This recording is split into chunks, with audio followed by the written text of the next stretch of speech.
पुरुषों के मन में तमाम तरह के सवाल और शंकाएं बनी रहती हैं। मसलन पेनिस का साइज लड़कियों के लिए कितना मायने रखता है। तमाम लोग मानते हैं कि पेनिस का साइज मायने रखता है और पुरुष इसे अपनी मर्दानगी से जोड़ने लगते हैं।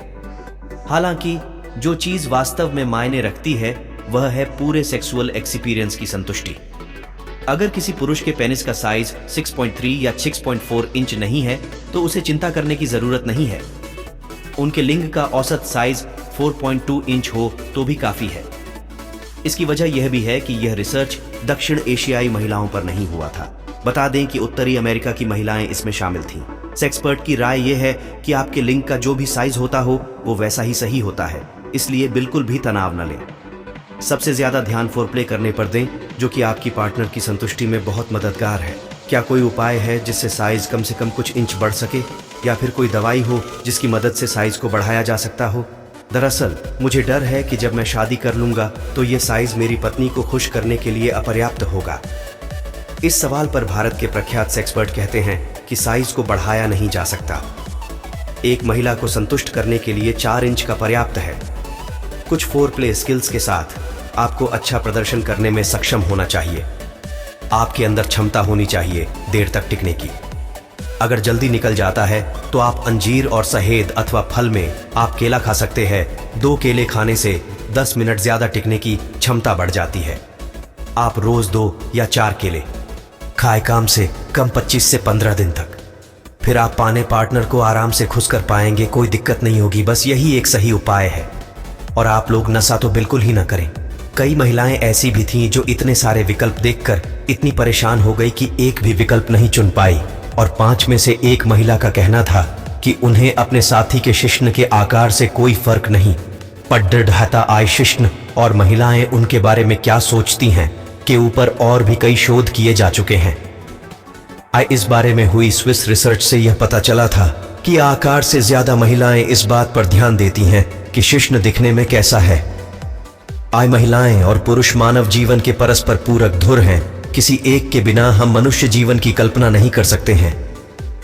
स्त्री और पुरुष जीवन के विकास में बराबर भागीदारी निभाते हैं, लेकिन शारीरिक, मानसिक और सामाजिक तौर पर वह एक दूसरे से कई मायनों में अलग होते हैं।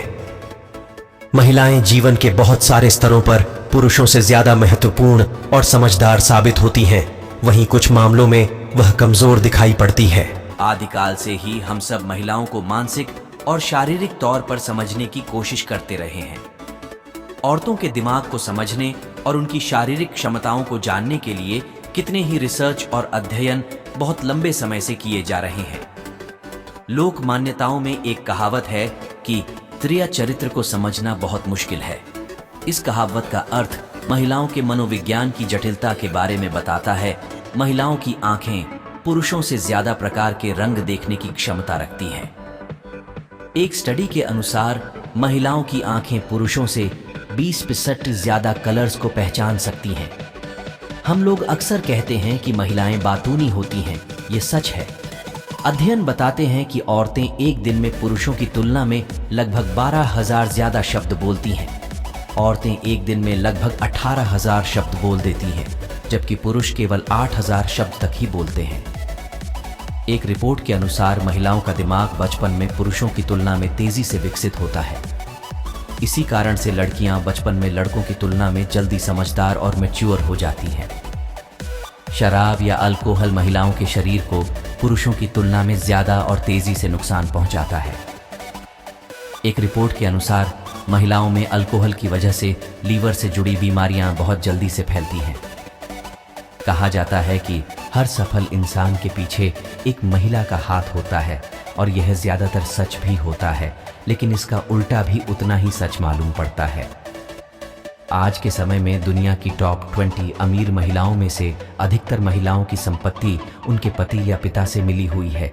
लंबे समय तक माना जाता था कि महिलाएं पुरुषों की तुलना में बेहतर मल्टीटास्कर, एक समय में एक से अधिक काम करना होती हैं, लेकिन जर्मन यूनिवर्सिटी के एक रिसर्च के अनुसार ऐसा नहीं है।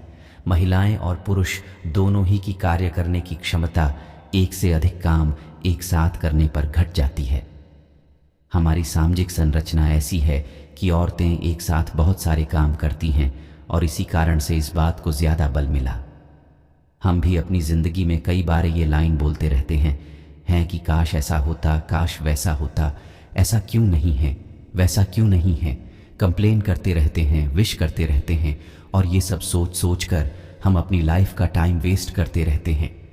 बातें भले ही जितनी मर्जी कर लो, काम होगा तो एक्शन से ही होगा, टाइम बदलेगा तो एक्शन से ही बदलेगा।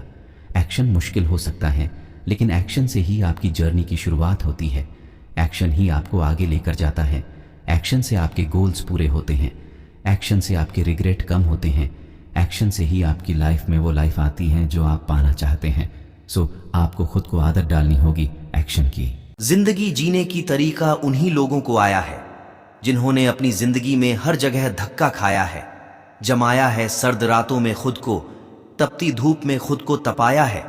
वही हुए हैं सफल जिंदगी में, उन्होंने ने ही इतिहास रचाया है।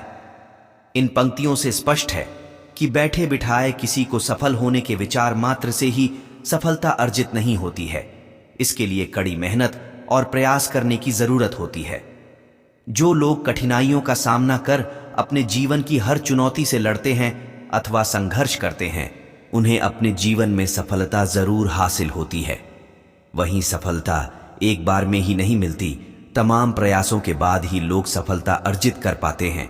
इसलिए अपने असफल होने पर कभी निराश मत होइए, घबराइए नहीं, बल्कि इससे सीख लेकर आगे बढ़ते रहिए और जब तक सफल नहीं होते तब तक कोशिश करते रहिए और फिर एक दिन सफलता जरूर हासिल होगी। जबकि नौकरी पेशा लोगों के जीवन में सफलता का मतलब अच्छी सैलरी पैकेज के साथ नौकरी करने और प्रमोशन होने से होता है, वहीं बिजनेसमैन के जीवन में सफलता का मतलब अपने बिजनेस में खूब कमाई करने और बिजनेस के विस्तार करने से होता है। वैसे ही राजनेता के जीवन में सफलता का मतलब चुनाव जीतने से होता है। वहीं किसी लड़की और गृहिणी के जीवन में सफलता का मतलब सही तरीके से घर चलाने और बच्चों की अच्छी परवरिश करने से होता है।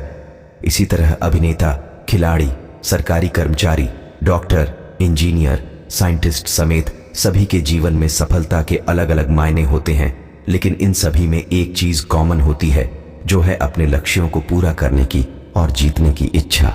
क्योंकि ठानना पड़ेगा का फार्मूला न केमिस्ट्री में है, न बॉटनी में, न जूलॉजी में, न अर्थशास्त्र में।